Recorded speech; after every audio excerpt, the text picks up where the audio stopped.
Afternoon mga viewers, hindi good yung afternoon kasi sama ng pakiramdam ko. So yan, labas lang ako para bumili ng merienda. Medyo nanghihina po ako eh. Hindi ko alam bakit. Ayan, may nakita tayong bilihan. Try natin bumili.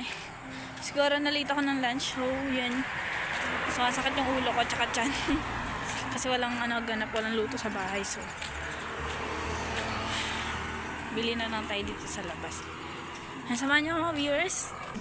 Hello mga viewers, ayan, nagbili ako kay ate ng kikiam. Ang sarap ng kikiam nila, tsaka fishball, ayan. Pang lunch pa lang natin. Shoutout mga viewers, sasamahan niyo ako. Hello mga viewers, pauwi na tayo. So ito yung nabili natin. Kikiam yung ulam natin ngayon for extended hours kasi syempre nagising ako na mga 12 na. Magta-12, ganyan. So pasensya po hindi tayo nag-live ngayong araw kasi medyo iba yung pakiramdam ko. So try natin mamayang 9 PM mag live ulit. So huwag niyo po kalimutang i-notify yung mga cellphone 9 PM. So shout out. Ayan. Samahan niyo akong maglakad. Ayan.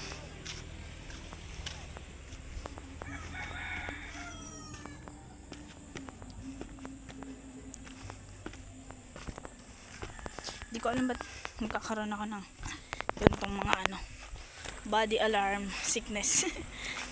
So, alam ko sa to eh, kapag nalilay tayo ng hindi tayo masyadong kumakain, ganyan. Kasi kanina lang ako, diba, hot drinks lang natin, choco drink tsaka tinapay. So afternoon, tapos naligo pa ako, ako sa bahay.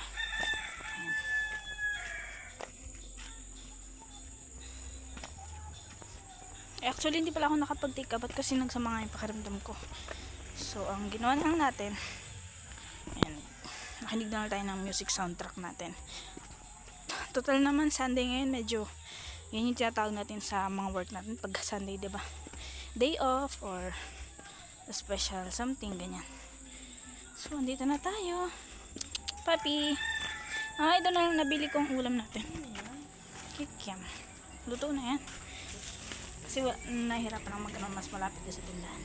So ayan, samahan nyo kami, makakain na kami mga viewers. So ingat po kayo, and mamaya abangan po natin yung live 9 PM. Thank you so much.